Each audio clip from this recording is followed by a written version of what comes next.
Depuis 2013, le Niger dispose d'un document de politique nationale de modernisation de l'État dont l'impact recherché est que le niveau de satisfaction des usagers des services publics soit amélioré. Et pour que ce changement qualitatif soit une réalité, il faut que les rapports entre l'État, qui est producteur de services publics, d'une part, et les usagers qui en sont utilisateurs, d'autre part, donc il faut que ce rapport soit des plus aisés. Les usagers doivent en particulier connaître la notion de service public, ses principes fondamentaux, ainsi que les conditions pour y accéder. Le service public désigne tout bien ou prestation de services assurés par l'État ou un de ses démembrements, notamment les collectivités territoriales ou les établissements publics, ou sous leur contrôle, n'est-ce pas, en vue de satisfaire un besoin d'intérêt général. Par exemple, la sécurité publique, l'éducation, la santé publique, les services d'assainissement, les services de voirie sont des services publics que nous connaissons et qui sont très courants. Sur le plan institutionnel, est considéré comme service public toute organisation ou un appareil administratif doté d'un ensemble de moyens, notamment humains, financiers et matériels, affectés à l'accomplissement d'une mission d'intérêt général. Il y a 4 principes fondamentaux qu'il faut retenir par rapport au service public. Il y a le principe de continuité du service public, il y a le principe d'égalité de tous devant le service public, il y a le principe de mutabilité et il y a le principe de neutralité. Un élément important sur lequel il faut revenir, c'est l'accès au service public. Cet accès-là est un droit consacré par la Constitution de la 7e République, notamment en ses articles 10, 11, 12 et 13. Et c'est pour faciliter cet accès aux usagers que le Haut Commissariat à la modernisation de l'État a initié une campagne de communication sur les procédures administratives que nous avons appelée le coin de la modernisation. Il s'agit d'une séquence qui permettra à tous les usagers de trouver des réponses pratiques à un certain nombre de questions qu'ils se posent quotidiennement. Par exemple, à qui dois-je m'adresser pour obtenir tel ou tel service public? Quelles formalités faut-il accomplir? Comment obtenir telle ou telle pièce constitutive d'un dossier? Combien de temps faut-il pour obtenir tel ou tel service public? Combien coûte l'obtention d'un service public?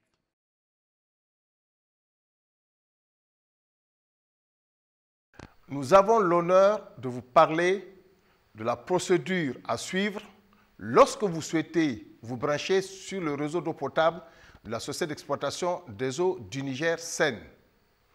Pour cela, les équipes de la SEN réalisent un branchement entre le réseau public de distribution d'eau potable et le nouveau compteur d'eau.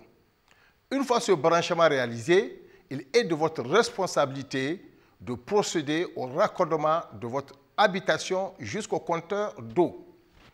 Le client qui demande un branchement se présente à l'accueil dans le centre qui gère sa zone géographique avec les documents suivants: une carte d'identité nationale, un passeport, une carte diplomatique, une procuration pour le client qui se fait représenter par une tierce personne. Ce représentant devra présenter sa propre pièce d'identité. Pour les sociétés, extrait du registre de commerce. Pour les clients exonérés, une attestation d'exonération fiscale remise par l'administration du Niger. Le plan de parcellaire si votre logement est situé dans un lotissement. Le plan de masse de l'emplacement de la parcelle avec le numéro de l'îlot et le numéro de la parcelle, le plan cadastral, pour la localisation du lieu du branchement.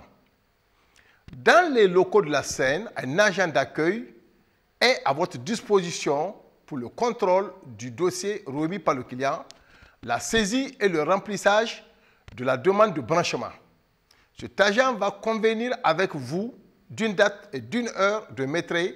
C'est la prise de rendez-vous pour étude des lieux.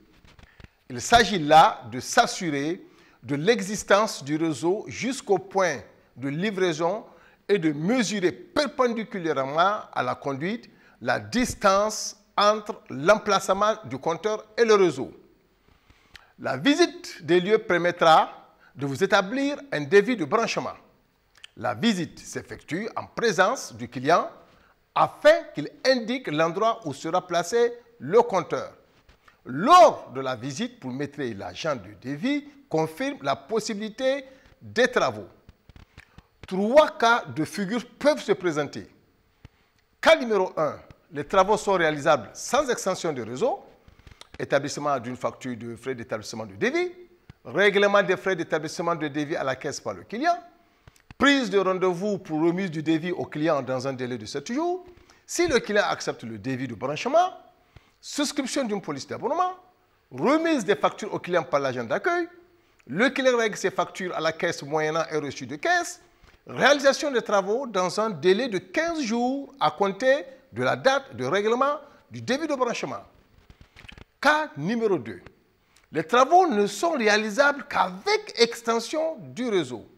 Établissement d'une facture de frais d'établissement de devis d'extension du réseau, règlement des frais d'établissement de devis à la caisse par le client, prise de rendez-vous pour remise du devis au client dans un délai de 2 mois. Si le client accepte le devis d'extension réseau, souscription d'une police d'abonnement. Remise des factures extension plus branchement au client par l'agent d'accueil. Le client règle ses factures à la caisse, moyennant un reçu de caisse. Réalisation des travaux d'extension dans un délai de 3 mois à compter de la date de règlement du devis d'extension.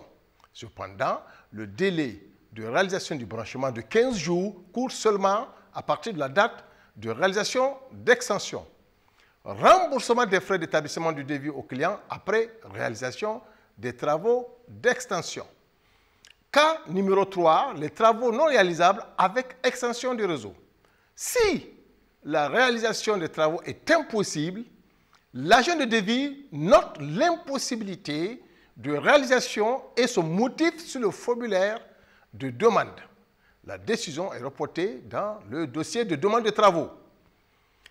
Après paiement de tous vos devis à la caisse, des équipes de la SEN se chargeront de l'exécution des travaux par la mise en sécurité du chantier, la réalisation des tranchées, la fourniture et la pose des canalisations en domaine public, la fourniture et pose du compteur d'eau et la mise en position de facturation de votre point de livraison.